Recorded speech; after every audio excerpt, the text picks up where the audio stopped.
नारद जी से उलझ पड़ा मेरू पर्वत। मित्रों, जैसा कि सभी को पता है कि किसी के लिए घमंड या अहंकार बिल्कुल सही नहीं है।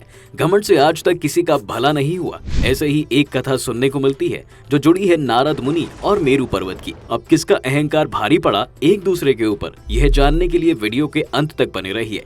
ऐसे ही एक्सक्लूसिव वीडियोस देखने के लिए छोटी सी धनराशि के जरिए जुड़े हमारे चैनल द डिवाइन टेल से। आज हम आपको एक ऐसी पौराणिक कथा के बारे में बताने जा रहे हैं जिसमें अहमवाद के चलते विनाश का प्रमाण मिला था। एक समय की बात है, श्री हरि नारायण के परम प्यारे व देवताओं के ऋषि कहे जाने वाले नारद मुनि अपने मेघ यान पर सवार होकर तीर्थ यात्रा के लिए निकले। मार्ग में विष्णु जी का नाम जप करते हुए चले जा रहे थे कि तभी उनके रास्ते में कुछ बाधा आ गई। जब उन्होंने ध्यान से मुक्त होकर अपने नेत्र खोले तो देखा कि उनके सामने एक विशाल काय पर्वत है। जिसके बाद नारद जी ने उस पर्वत को प्रणाम करते हुए उनसे आगे जाने के लिए मार्ग मांगा। वह पर्वत मेरू के नाम से प्रसिद्ध था। उसने नारद मुनि की बात सुनकर घमंड के साथ उन्हें उत्तर दिया कि मैं केवल विशेष लोगों के लिए ही मार्ग देता हूँ, बाकी लोग अपना मार्ग बदल कर जाते हैं। मेरू पर्वत की ये बात सुनकर नारद जी ने अपना क्रोध काबू करते हुए बड़े ही विनम्र स्वर में कहा, हे पर्वत श्रेष्ठ, आपको तो ज्ञात है मैं हमेशा दूसरे मार्ग से ही यात्रा करता हूँ, परंतु आज समय का कुछ अभाव है,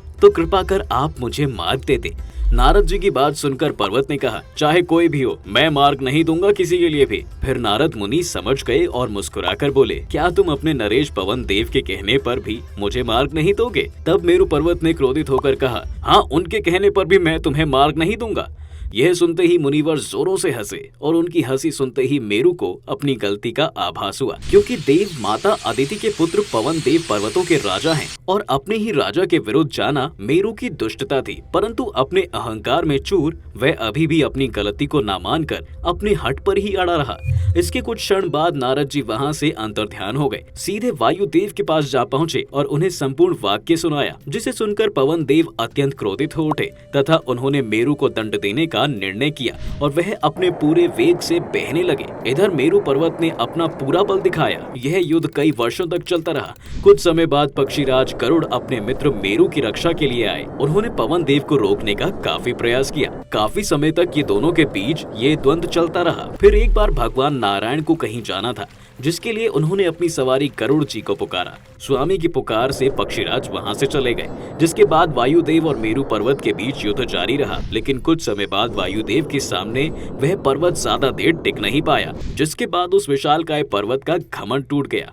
मित्रों, इसलिए कहा जाता है कि अहंकार एक ऐसी बुराई है जो हमेशा सगर्भा होती है, यानी अगर सही समय रहते इस पर अंकुश नहीं लगाया जाए तो समय के साथ उसके द्वारा कई बड़ी मुसीबतों का सामना भी करना पड़ता है। चलिए अब इसी के साथ आपको नारद मुनि से जुड़ी कुछ बातें भी बताते हैं। देव ऋषि नारद परमपिता ब्रह्मा जी के पुत्र व श्री हरि के बहुत बड़े भक्त हैं। उन्हें भगवान नारायण का संदेशवाहक माना गया है। वह सबकी बात इधर की उधर कर देते हैं। दो लोगों के बीच आग लगाने के लिए काफी प्रसिद्ध है। ऐसा माना जाता है कि उन्हें सब खबर रहती है कि पूरे ब्रह्मांड में क्या चल रहा है। वह विष्णु जी के बहुत बड़े भक्त थे। मुख पर नारायण नारायण और हाथ में वीणा लिए हर बात इधर से उधर किया करते थे। उनके व्यक्तित्व को समझ पाना बहुत मुश्किल था। यूं तो वह हमेशा खुश व आनंदित दिखते थे, लेकिन वह काफी विद्वान भी हैं।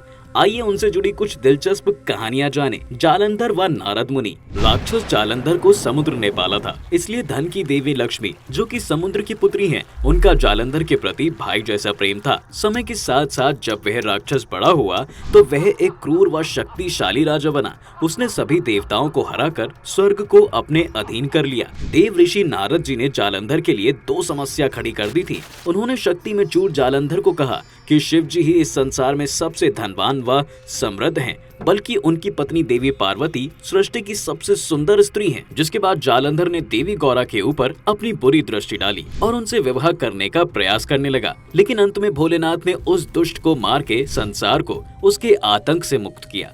नारद और त्रिदेवी का किस्सा। एक बार त्रिदेवी यानी देवी लक्ष्मी, सरस्वती और पार्वती जी के बीच बहस छिड़ गई कि कौन सी माता सबसे सर्वश्रेष्ठ हैं। तब नारद मुनि ने इस अवसर का पूरा फायदा उठाया और देवी के पास जाकर दूसरी दो देवियों की बातें बताई। आखिर में देव ऋषि के कहने पर अपनी शक्ति का प्रमाण देने के लिए त्रिदेवियों ने चमत्कार करने की ठानी। ज्ञान की देवी सरस्वती ने एक गरीब गूंगे बहरे व्यक्ति को रातों रात विद्वान बना दिया। धन की माता लक्ष्मी ने एक गरीब औरत को रानी बना दिया और बल की देवी पार्वती ने एक डरपोक व्यक्ति को बल देकर सेनापति बना दिया। थोड़ी देर में उस राज्य में कोहराम मच गया, क्योंकि आम जनता ने देवी पार्वती द्वारा बनाए गए उस सेनापति के खिलाफ विद्रोह कर दिया। जब यह घटना घटी तब त्रिवेदियों को समझ आ गया कि यह कार्य केवल नारद मुनि ही कर सकते हैं। ओंकारेश्वर की कहानी बता दें कि नर्मदा नदी के तट के किनारे ओंकारेश्वर ज्योतिर्लिंग है। ऐसा कहा जाता है कि एक बार विंध्या पर्वत अपनी शक्ति तथा अपने कद को लेकर बहुत अहंकारी हो गया था। नारद जी ने उसे उकसाया और कहा कि मेरू पर्वत के सामने तुम यानी विंध्या पर्वत कुछ भी नहीं हो। यह बात सुनकर विंध्या ने शिव जी की तपस्या की तथा कहा कि वह नर्मदा के तट पर शिवलिंग स्थापित कर दें। शिवलिंग के प्रभाव से विंध्या पर्वत ने अपना कद और ऊंचा कर लिया, क्योंकि उसे किसी भी सूरत में मेरू पर्वत से ऊंचा होना था। वह इतना ऊंचा हो गया कि उसकी ऊंचाई से सूर्य की ब्रह्मांड की परिक्रमा में बाधा उत्पन्न हुई तथा आधा संसार अंधेरे की ओर चला गया। देवी भगवती के कहने पर ऋषि अगस्त्य विंध्या के पास गए। विंध्या पर्वत ऋषि के आने पर आदर पूर्वक नीचे झुके तो ऋषिवर ने उसे ऐसे ही रहने के आदेश दे दिए। नारद संहिता के रचनाकार नारद जी पर नारदीय पुराण लिखी गई है, जिसमें नारद पंचरात्रि, नारद भक्ति सूत्र, नारद परिव्राजक कोशनिषद का अपना अलग ही महत्व है। वह नारद संहिता के रचनाकार भी थे, जिन्होंने ज्योतिष विज्ञान के व्यवहार इस्तेमाल पर अपने खगोलीय प्रभाव को उजागर किया और रचनाओं के बारे में बताया। नारद भक्ति सूत्र में भगवान की भक्ति को सूक्ष्म रूप में विस्तार से बताया गया है। नारद अवतार हमारे लिए एक प्रेरणा स्रोत हैं। जीवन में हमें परमात्मा की भक्ति करते हुए अपनी जिम्मेदारी को पूरा करना चाहिए। नारद जी के मंदिर, नारद मुनि के मंदिर बहुत ही कम हैं। उनके दो प्रसिद्ध मंदिर चिकादारी और कोरवा हैं। चिकादारी दावणगेरे से 50 किलोमीटर दूर है और कोरवा कर्नाटक के रायचूर के पास है। इतना ही नहीं, कोरवा कृष्ण नदी में एक बहुत ही सुंदर द्वीप है, जिसे धार्मिक स्थल के रूप में देखा जाता है, जो कि नारद गद्दे के नाम से विख्यात है। तो मित्रों, आपने जाना कि नारद जी से क्यों उलझ पड़ा मेरू पर्वत और देव ऋषि के जीवन से जुड़ी कुछ बातें।